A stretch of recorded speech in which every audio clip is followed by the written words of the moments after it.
사도 바울이 내가 사도다, 이 일에 대해서 너무 분명하고 근거가 확실하게 그렇게 사도성을 드러내고 있는데, 예루살렘에서 내려온 율법주의자들이, 예루살렘으로부터 내려온 율법주의자들이 그러면서 기독교인들입니다.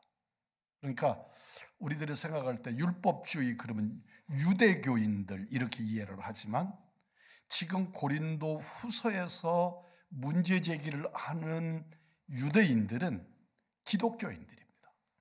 예수를 믿는 사람들입니다.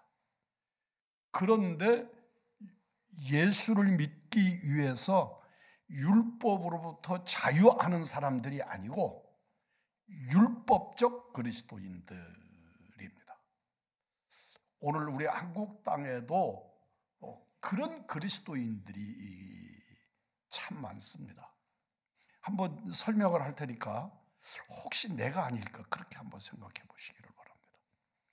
우리 대한민국 사람들 중에 기독교인들이 1천만이다, 과거에 기독교인이었었다까지를 포함하면 더 많은 사람들이 있을 겁니다. 오늘 현재 그리스도인들만 이야기하십시다. 그런데 그들의 머릿속에는 사서삼경 그리고 유교의 주자학의 정신들이 신앙의 바닥에 깔려 있습니다. 그래서 우리들이 신앙생활을 하는데 성경을 기초로, 기독신앙을 기반으로 거기다가 우리의 신앙을 세우지 않고 유학, 조선 전통에다가 우리의 신앙을 세워놓는 겁니다. 그러니까 신앙생활을 하는데 그러면 안 돼, 그런 건 아니야, 이렇게 하는 거야, 이렇게 하는 것의 모든 것들이 유교적인 근간에서 나오는 전통적 사고들을 가지고 교회 안에서 이것은 이렇게 하는 거야, 그 이렇게 하는 것의 근거를 성경에서 찾아야 되는데 그러지 못하고 전통에서 찾는단 말이죠. 그러다가 보니까 우리 교회가 너무 지나칠 만큼 유교화되어 있는 것을 발견한단 말이죠. 그래서 우리들에게 있어서 남녀 구별하는 거, 또 전통적으로 위아래를 구분하는 거, 이런 모든 것들의 기초적인 사고가 성경에 근거하지 않고 전통적인 유학의 근거를 두고 그 위에다가 기독교적 신앙을 얹어 놓는 거죠. 그래서 정확한 통계인지는 모르겠습니다만 기독교인 중에 조상 제사를 드리는 사람들이 20%가 넘는다고 하는 통계가 있어요. 우리 교회 성도들을 살펴보면 한 명도 없는 것 같은데, 실제로 없는 데이터를 발표하지는 않았을 것이다, 그렇게 생각을 합니다. 그러니까 예수는 믿지만 유교적 전통을 가지고 조상 숭배도 해야 한다, 그런 생각을 갖는 거죠. 그래서 그 옛날에 오래된 얘기입니다. 오래된 얘기인데, 김수환 추기경이, 가톨릭의 김수환 추기경이 명절에 자기 조상 묘에 가서 배례를 했습니다.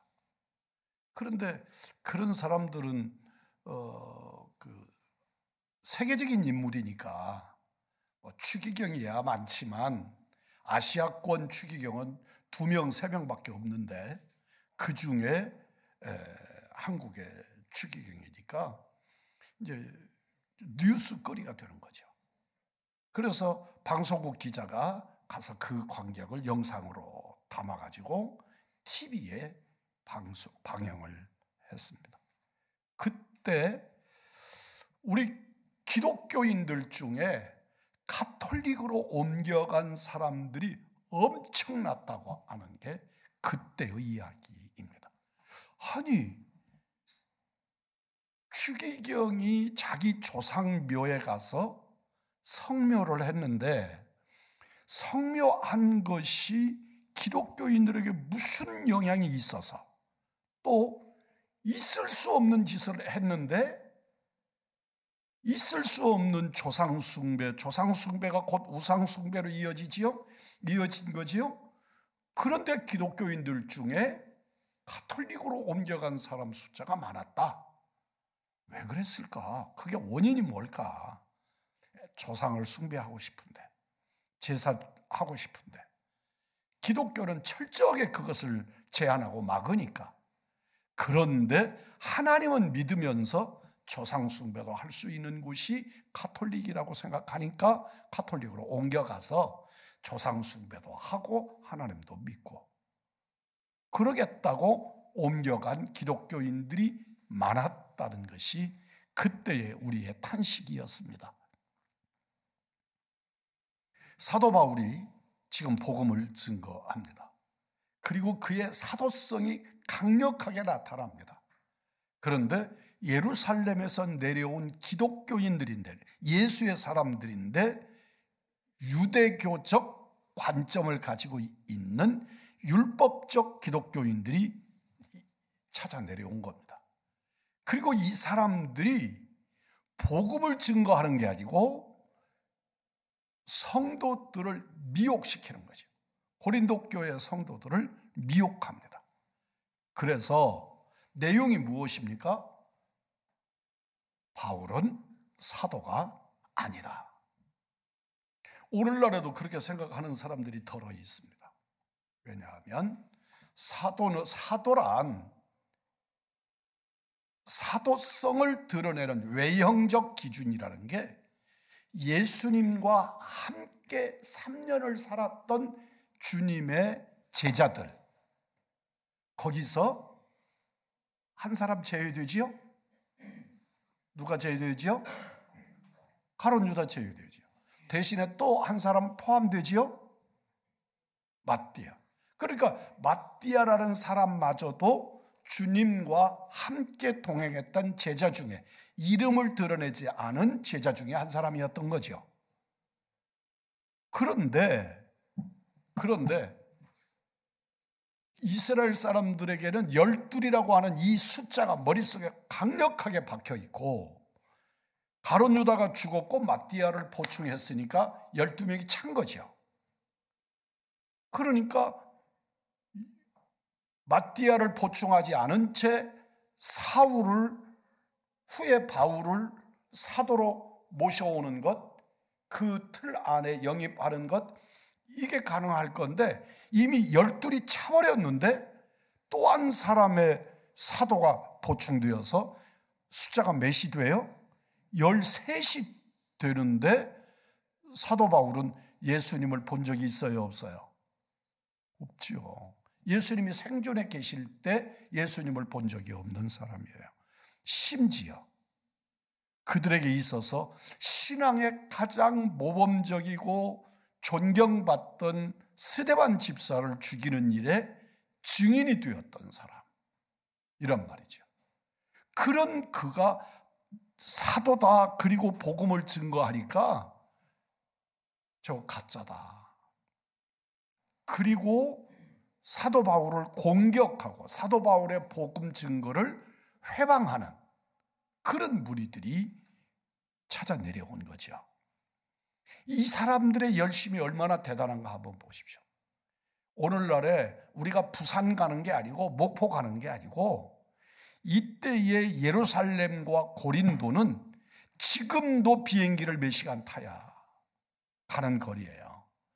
그런데 그때는 정말 등어리에다 짐지고 또는 말 타고 나귀 타고 배 타고 그리고 걸어서 그렇게 오면 한 달씩 두 달씩 와야 올 수 있는 그 거리를 이 일을 회방하기 위해서, 더 정확하게 말하면 예수의 복음을 바르게 증거하기 위해서, 그리고 사도 바울의 거짓을 들춰내기 위해서 여기까지 찾아 내려오니까 이들의 열심이 얼마나 정말 적극적인 열심이었는가 하는 것을 알 수 있죠. 그리고 그들이 와서 사도 바울이 사도가 아니다, 저 사람은 예수를 핍박한 사람이고 예수를 믿는 사람을 돌로 때려 죽이는데 증인이 된 사람이다, 그러니 저 사람은 사도가 아니다 라고 증거했단 말이죠. 그런데 사도 바울이 이 말씀을 어떻게 증거하느냐면, 내가 사도된 것은 하나님의 능력으로 되었다. 내가 하고자 해서 하는 것도 아니고 내가 노력해서 한 것이 아니고 너희들에게 증거받아야, 너희들이 인정해야 사도가 되는 것이 아니고 하나님의 능력으로 나는 사도라 일컬음을 받는 것이다. 그러니까 이제 사도 바울이 예루살렘의 그 아라비아에서 사역하고 이러고 난 다음에 이제 예루살렘으로 올라가잖아요. 예루살렘으로 올라가서 자기가 그리스도인인 것과 사명을 감당하고자 하는 일들을 증거함에 있어서 그가 누구를 만나지요? 야고보를 만납니다. 야고보가 누군가요? 예루살렘 교회 감독입니다. 예루살렘 교회 감독 야고보와 베드로를 만납니다. 그리고 다른 사람을 내가 만난 적이 없다, 내가 만나려고 하지 않는다. 왜? 그들에게 인정받아야 내가 복음 증거자인 것이 아니고 주께서, 하나님께서 나를 인정해야 그러는데, 주님께서 내게 사명 주시고 내가 그 사명을 감당함에 있어서 예루살렘의 그 유력한 사람들, 바꾸어 말하면 사도들을 말하는 것이지요. 그들에게 인정받아야 사도가 되는 것이 아니다. 그래서 나는 예루살렘에 올라갔지만 예루살렘에서 사람들을 만나려고 돌아다니지 않았다. 내가 만난 건 예루살렘의 지도자인 예루살렘 교회 감독인 야고보를 만났고, 그리고 사도 베드로를 만났는데, 그들로 하여금 하나님의 복음을 증거하는 일에 증인 삼았다. 그 이후에 내가 어떤 사람을 만나서 사람들을 설득해서 내가 과거가 이랬는데 이런 과정을 통해서 이렇게 해서 내가 사도거든, 인정해줘, 이렇게 말하지 않았단 말이죠. 내가 사도성이 내 안에 있는 것은 주께서 나를 사도로 인정하시고 그 사도로 인정하심에 대하여 내게 능력 주셔서 내가 사도로서 그 사명을 감당하고 있는 것이다 하는 것입니다. 그러니까 사도로서 그 직무를 감당하는 것도 하나님의 능력 안에 있다고 증거하고 있습니다. 그러므로 오늘날 성도들이 세상에 보냄을 받아요. 우리 교회 안에서 우리 권사님들, 우리 집사님들, 우리 성도들, 우리 믿음의 기독 청년들, 이들에게 복음을 주고 그들이 가서 예수는 그리스도입니다, 예수를 믿음으로 구원받습니다, 예수 십자가의 보혈이 나를 구원합니다, 증거하게 한단 말이에요. 따라서 해보십시다. 보냄을 받은 자, 보내심을 입은 자. 예, 사도라고 하는 뜻의 본 뜻이 보냄받은 자라는 뜻이죠. 어떻게 보냄을 받았느냐? 구별되어 보냄을 받은 자들이죠. 그러니까 우리들도 세상에서 예수 그리스도의 이름을 가지고 세상에 보냄을 받은 자인데, 오늘 우리들에게는 전도자라는 이름을 주셨는데, 그 전도의 사명도 내가 전도자야. 사람들이 저분은 전도하시는 분이야, 전도자야, 전도사님이야, 저분은 권사님이야. 그래서 능력이 생기는 것이 아니라 하나님이 나와 함께 계시고 하나님의 능력이 내게 임하심으로 나는 보냄받은 자로 증거받는다는 것입니다. 그러니까 사도 바울께서 전곡을 찌르고 우리들에게 아주 정확한 말씀을 주시는 것은 세상 사람들이 나를 인정하니까 사도가 아니고 하나님의 능력 주셔서 보냄을 받았기 때문에, 하나님으로부터 보냄을 받았기 때문에 사도라 일컬음을 받는 것이다. 오늘 우리들이 어느 곳에 가서든지 복음을 증거해야 하고 증거하는 것은 주께서 나를 세상으로 복음을 주어서 세상을 향하여 보내주셨기 때문이다. 성령의 능력이 함께 하심으로 성령님이 증거하게 하시는 줄 믿습니다. 내가 살아가는데 어느 곳에 가든지 성령님이 내 안에 계셔서 그 성령님이 내게 역사하심으로 내가 그리스도인됨을 증거하고 내가 예수는 그리스도이신 것을 증거하게 하시는 능력, 그 능력이 성령님이 내 안에 주인 되시고 역사하시고 권능자로 섭리하시는 역사다 하는 것을 우리에게 가르쳐 주십니다. 오늘 본문 10장에서는 하나님의 능력으로 행하는 자의 나타난 모습을 통해서 하나님이 내게 하시는 말씀을 듣는 은총이 말씀으로 주어지는 줄 믿습니다.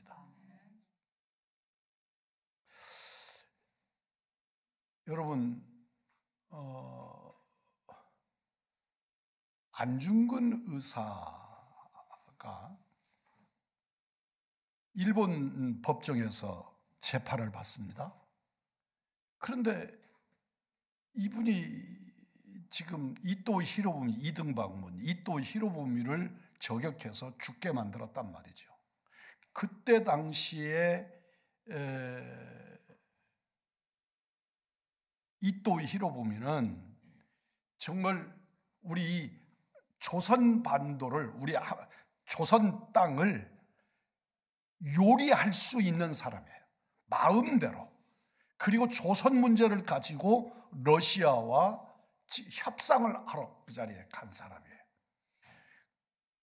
이 사람의 파워는 날아다니는 새도 떨어뜨릴 수 있다고 말할 정도의 대단한 사람이었어요. 근데 이 사람을 죽였어요. 그러니까 뭐 두말할 것 없이 재판은 과정이고 이 사람은 사형당한다는 것은 그냥 불보듯이 뻔한 일이었어요. 그리고 자기를 변호하는 사람이, 변호사가 있었는데 자기를 변호하는 변호사도 일본 사람, 검사도 일본 사람, 판사도 일본 사람, 그리고 안중근은 자기 나라의 최고의 통치권자를 죽인 사람. 이 사람이 멀쩡하게 재판장에 서는 것만으로도 어마어마한 혜택을 받는 거죠. 근데 왜 그럴 수 있었느냐? 그 법정에 세워서 그렇게 뭐 복잡한 재판의 절차를 다 밟았느냐? 그러면 일본이 당시의 세계의 스스로 최고의 문명국이라고 자랑을 하고 있었는데 그때 러시아나 중국이나 영국이나 이런 데의 기자들이 그 일을 취재하고 있었단 말이에요. 그러니까 우리 일본이 얼마나 문명국인가를, 우리의 최고의 지도자를 저격한 사람이라도 정당하게 재판받고 그 재판에 따라 형을 집행하는 나라다, 이걸 보여주려고 철저하게 재판을 했어요. 그런데 여기서 이 일본의 검사가 이렇게 바짝바짝 약이 오른단 말이에요. 재판을 하면서 막 약이 올라서 견딜 수가 없어요. 검사가 왜 그러느냐 그러면 이 안중근이라고 하는 사람이 이 요새 애들이 쓰는 말로 일도 기가 죽지를 않는 거예요. 기가 죽지를 않는 거예요. 이렇게 포성줄에 끌려서 나왔는데도 그 자리에서 얼마나 당당한지 어떤 때는 판사를 막 호통을 쳐서 니들이 지금 잘못하고 있는 것이다. 조선이라는 나라가 그렇게 만만한 나라가 아니다. 이때는 아직 우리가 일본에게 합병당하기 전이잖아요. 합병이 1910년에 합병을 당하잖아요. 그 전이란 말이죠. 그런데 일본이라고 하는 나라가 이 동양의 평화를 깨고 있다. 그러면서 그 판사를 막 혼을 내고 검사를 막 주눅들도록 정확한 논리로 이런단 말이에요.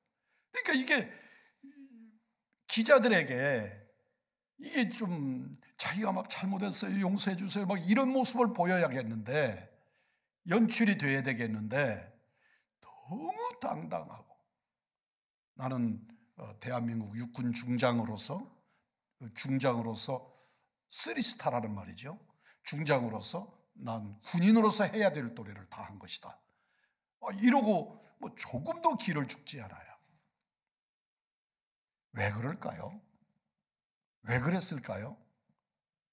이 사람은 적어도 자기가 사람을 죽였다고 생각하는 게 아니고 우리의 원수를 제거했다고 생각하기 때문에 그런 거예요.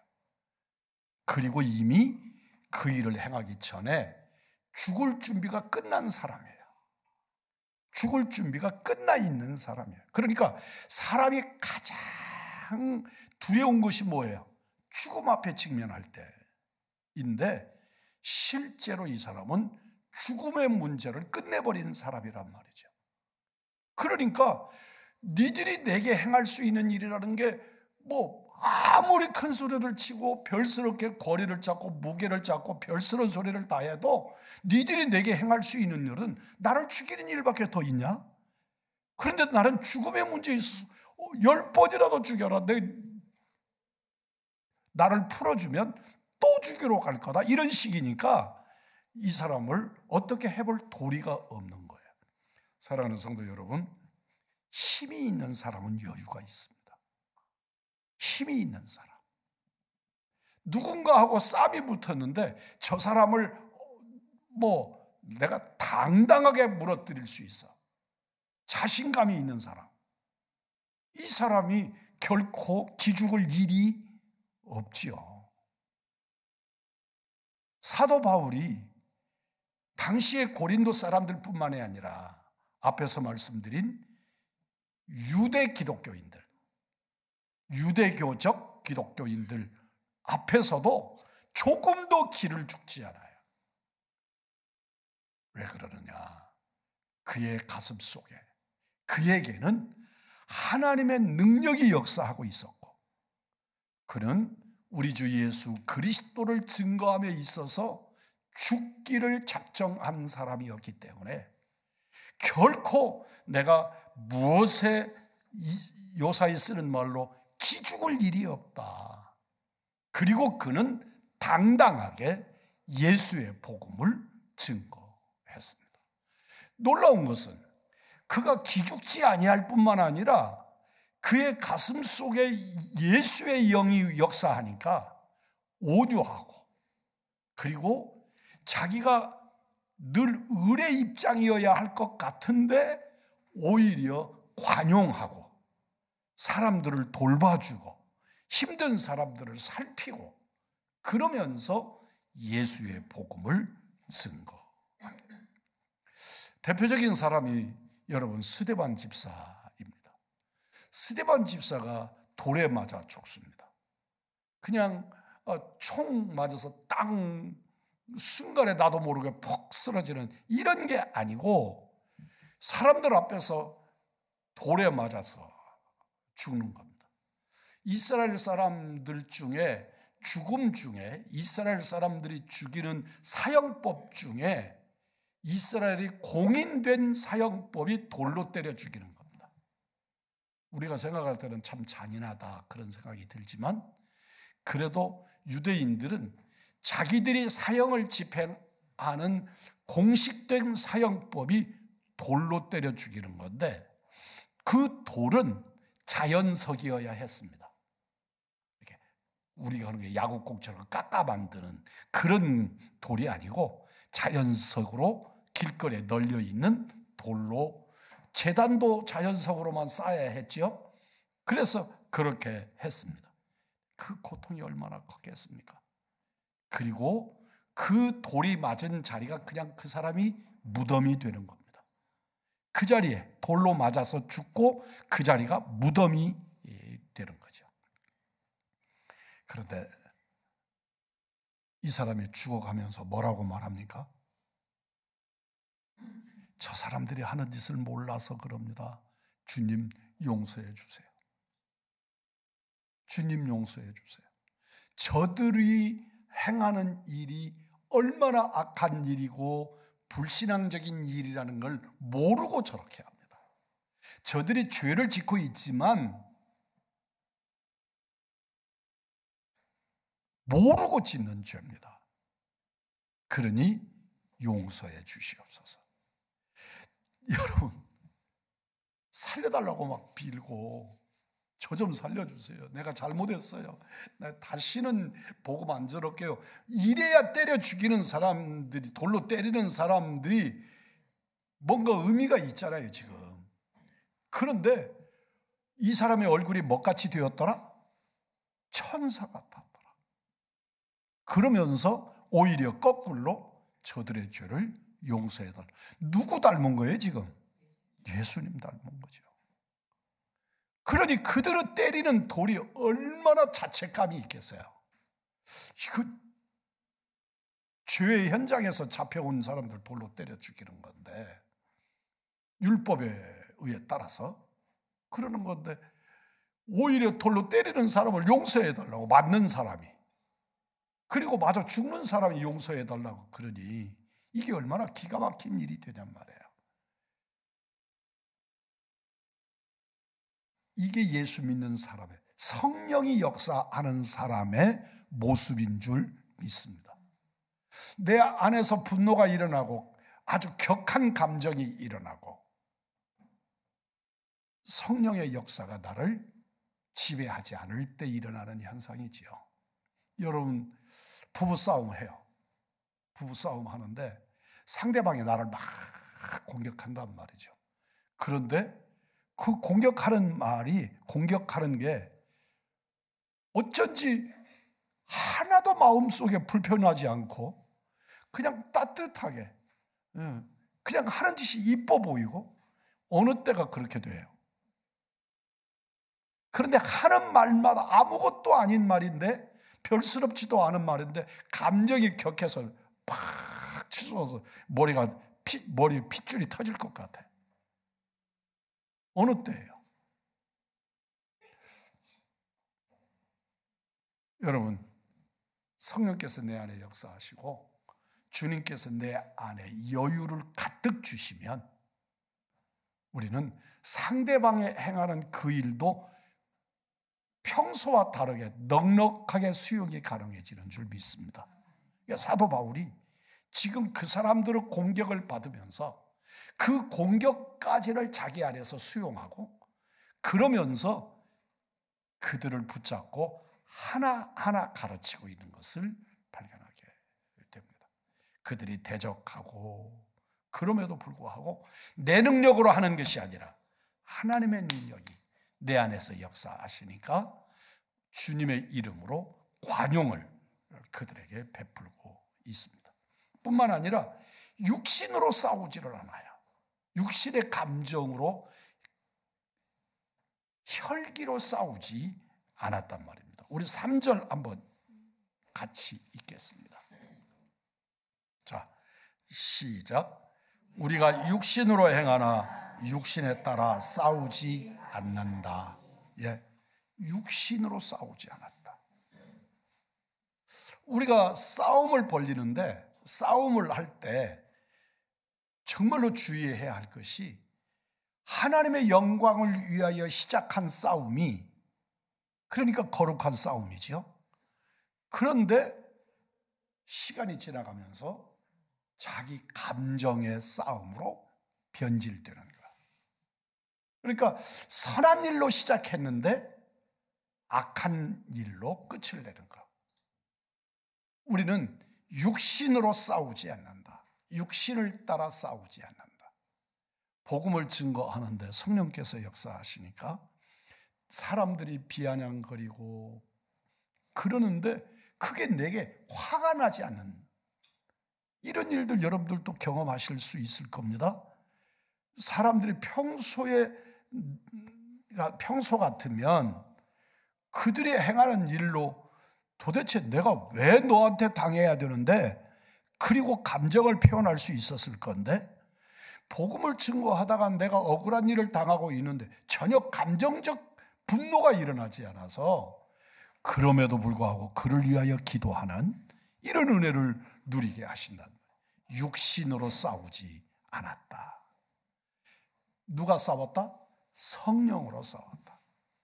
오늘 여러분과 저의 삶에 있어서 성령으로 역사하시는 하나님이 주시는 능력으로 싸우는 우리들이 되기를 주의 이름으로 축복합니다. 사탄은 어떻게든지 영의 싸움을 육의 싸움으로 바꾸려고 시도하지요. 그러나 여러분과 저의 역사는 성령이 역사하심으로 육으로 시작한 싸움도 거룩한 영으로, 성령의 역사로 시작한 것은 끝까지 성령의 역사로 이루게 하시는 은총의 사람들이 되기를 주의 이름으로 축복합니다. 뿐만 아니라 5절 6절 함께 읽겠습니다. 시작.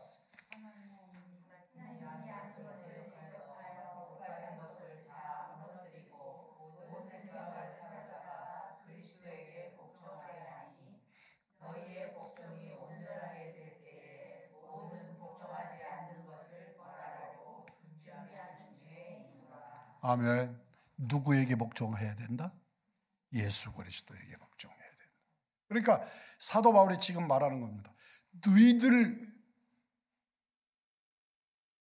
내가 너희들 말 듣는 것이 옳은가? 주의 말씀을 듣는 것이 옳은가? 너희들이 한번 분별해 봐라. 그렇게 말씀하지요?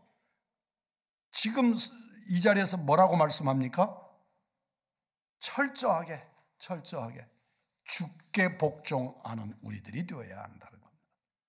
우리의 관점은 시대의 흐름이나 세상에서 말하는 윤리의식이 아니라 하나님의 말씀이어야 한다. 그 말씀에 복종해야 한다 하는 것을 잊지 않기를 바랍니다. 끝까지 복종하지 않는 자들에게는 우리 주님은 징계를 준비하고 계시지만, 우리 주님은 그 징계를 나보고 하라고 하지 않으신다. 그 징계를 누가 하신다? 주께서 하신다. 그러므로 정확하게 표현하면 나에게는 징계할 권한이 있다 없다? 없다. 우리는 주님의 말씀에 복종할 뿐이다. 주님 앞에 복종하고 나는 주님 앞에 끝까지 복종하는 은혜를 누릴 뿐이지요. 그러나 그 일에 대한 마지막 징계는 누가 하신다? 주님이 하신다.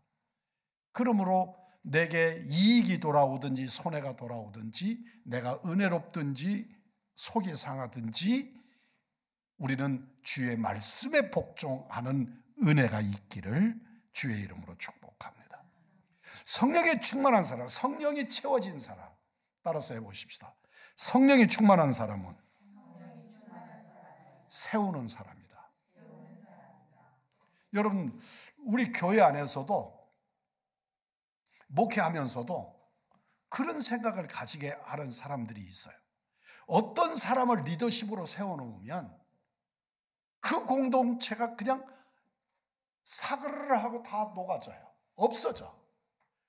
그런데 어떤 사람을 세워놓으면 무너졌던 공동체도 이렇게 세우는 사람이 있어요. 그걸 세상 사람들은 리더십이라 그래요. 그런데 그리스도인의 성령 충만한 사람은 세우는 능력을 가진다. 이 자리에 계신 분들이 우리 의왕중앙교회를 세우는 은총의 사람들이기를 주의 이름으로 축복합니다. 여러분이 직장에 가요. 그 사람이 들어가면 직장이 일어나요. 성령이 역사하는 사람. 어떤 사람이 들어가기만 하면 분란이 일어나고 싸우게 되고 있던 것도 무너져 내려요. 그런데 성령의 사람들은 무너진 기관도 일으키고 자기도 무너지지 아니하고 하나님으로부터 세우는 능력을 있게 되는 줄 믿습니다. 교회를 세우는, 우리 주 예수 그리스도의 몸된 교회를 세워 일으키실 수 있는 성령의 사람들이시기를 주님의 이름으로 축복합니다. 우리 교회 남전도 회장, 여전도 회장, 청년회장이 각 기관을, 각 구역장들이 그 구역을 살려 이렇게 세우는 성령에 충만한 하나님의 사람들로 세워지기를 주님의 이름으로 축복합니다. 마지막으로 여러분, 이 사람들은 자기를 자랑하지 않는다. 우리 한번 따라서 해보십시다. 자기 PR 시대.